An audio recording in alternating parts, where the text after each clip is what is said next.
So why we need to be emotionally intelligent? Because as we know, emotions could be negative or positive. Like we feel great about ourselves or we feel in a negative way about ourselves. But only through emotions, we can engage people and influence them to change the world around us, at least our world. And it also, when you are emotionally intelligent, you know your strengths and your weaknesses. And the most important part is to nurture your strength point, kind of know your weaknesses, and work with the strength instead of wasting your whole life trying to shore up your weaknesses. So because we are smart, you know, whenever we have as a weakness, we get people around us that fill that weakness, rather than wasting time and energy on the weaknesses, showing them that we might never be great at it. It's exactly like parents having a kid that is very, have skills and talent in basically doing like playing piano, but they keep pushing them on being a football player, pushing him to the point where they're going to be just an okay football player. They will never be in a big league, but they wasted a talent of him being, maybe he would have become a musical composer or play in a symphony, you know. So instead of working with the weaknesses, try always to work with your strength. That doesn't mean ignoring your weaknesses, but knowing what they are and use your strength more than your weakness. And it's also your ability to use your emotions in a personal setting where you can achieve your goal and help others as well. So developing our emotional intelligence needs defenses and self-protection, and because we all want to feel like psychological safety, like I said, about making conscious choices of how to manage our emotion. So that being said, if we can make fear our friend. So if we follow the fear, it kind of can show us what's the worst case scenario that can happen, and it become more aware, and we can also know what are our blocks, what are our personal obstacles that we put in front of ourselves. I'm gonna look really quick on the chat because I feel it's adding up.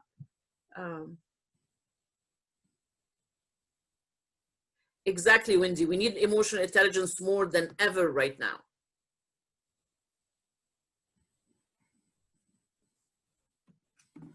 Thank you, Lizette. Yes, Jacqueline, safety spaces are the most important part. And yes, Mike, you cannot give what you don't have.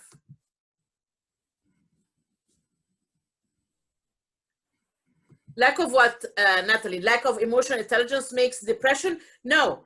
Emotional intelligence is something that can help depression, but depression itself can have many reasons. Some of them could be chemical imbalance in the brain. But having emotional intelligence can help, you know, at least knowing that we need help. So it's a strength, you know, emotional intelligence is always a strength. So emotional intelligence is you can actually, is the ability on how, again, and I know I said that, but I want to make sure that we're getting it. It's about identifying, dealing with emotion, and most importantly, it's about listening, actively listening to what is being said and not just listening. Because there is a difference between hearing, listening, and actively listening. So hearing, like I can hear the humming of the laptop.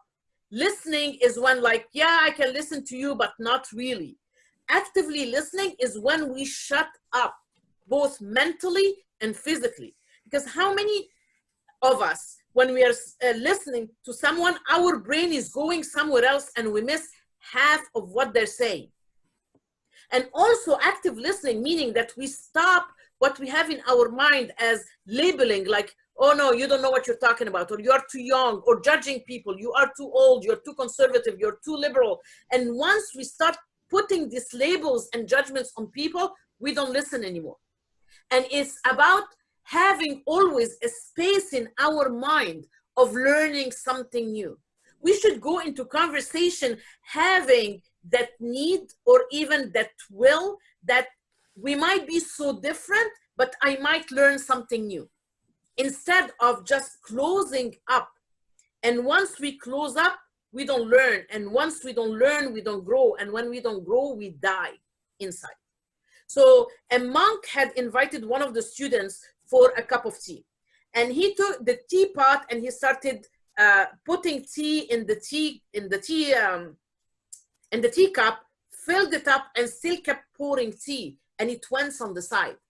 So at the end, out of respect, the student finished the experience and then asked his sensei, what is the meaning of this experience? So the monk told him, your brain is exactly like this teacup.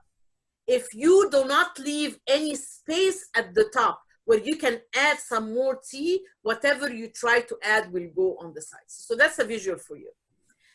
Emotional intelligence is also about knowing the meaning that are behind the words, because sometimes people don't have the courage to tell you what they want to say. So it's important not only to actively listen, but listen not only with your ears, but with your eyes and with your heart. To watch that body language. You know, people will let you know, because 85% of our communication is body language. So we need to be aware, you know, on how we perceive people and their body language and respond with empathy. It's about making emotions working for you and not against you. So many try to shut their feelings down, specifically certain cultures when it comes to males. Like I come from a culture where men don't cry, men don't get sad, men don't say I'm sorry, you know, because it's the idea of how a man should be. So they shut down their feelings. And what happens is that a lot of them die early from a heart attack, because they keep the stress inside without putting it on the surface. And stress creates a lot of illnesses that are somatic inside the body. But as much as we deny or bury the emotions or memories down, we cannot let them go and we cannot eliminate them. They will be like growing and festering in the dark. You can never sweep anything under the carpet. It will come back with vengeance if you don't take care of it. So without understanding this, when we bury and ignore or deny our feelings, it will affect, you know, we will be like a ticking bomb, and it will affect the way we act and react with others. So it causes miscommunication, frustration, anxiety, and a lot of anger, because it's kept inside. So emotional intelligence is like an iceberg, only 10% of it at the top and 90% is under. If we remember, whatever sank the Titanic was an iceberg, but it wasn't the top of the iceberg. The most part that basically sank it was below the water line, because it was invisible and it was the most dangerous part of an iceberg. So on the 10% of what we can see, which is visible to our eye, is education, knowledge, your resume, your reference, your background, your experience, and maybe the way you talk. But 90% is your thinking style, your behavior, you know, your overall job fit, your culture, your experience, your background. All that is under the waterline.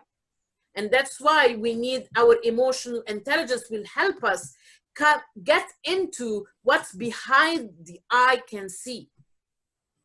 And they found out that 80% of success is based on emotional intelligence, while 20% of success is only IQ. IQ will take you so far. And yes, there is exception to the rule. Very high people that are very highly intelligent, but they are not emotionally intelligent. Basically, they have no bedside manner, but we look at them as being cold and detached. And who wants to deal with someone that we feel cold and detached? So Daniel Goleman is an American psychologist that in the 1990s is the first one that dubbed the working with emotion and managing emotion as emotional intelligence. Since the 1920s, scientists and psychologists have been talking about it, but in the 1990s, Daniel Goleman said it's called emotional intelligence. And it was hence the first book that he published in the end of 1990s, and it's called Emotional Intelligence. If you haven't read the book, I highly suggest that you get it. The first probably 40, 50 pages is kind of more scientific, but after that, when you read it, it will make so much sense to you. And it really changed my life after I read it. So he says that emotional intelligence is the capacity of recognizing your own feelings and those of others, so you can motivate yourself and others, and manage emotions well in ourselves and in our relationships. So it's not only in us, but in others as well. And we'll discuss that when we come to the 4 points of what constitute or is included in emotional intelligence. So if we go back even before, Goleman, we have Aristotle, that is the father of psychology of our times. He said that anyone can become angry. It's easy, and we all do. But to be angry with the right person, to the right degree, at the right time, for the right purpose, and in the right way, it's not easy. And that's why, you know what, our anger, yes, it's part of us. Like I always say, we all have anger. It's what we do with it. And I want to remind you that anger is always rooted in fear. So the more angry we get, we need to look what is scaring us, that we are lashing out at people.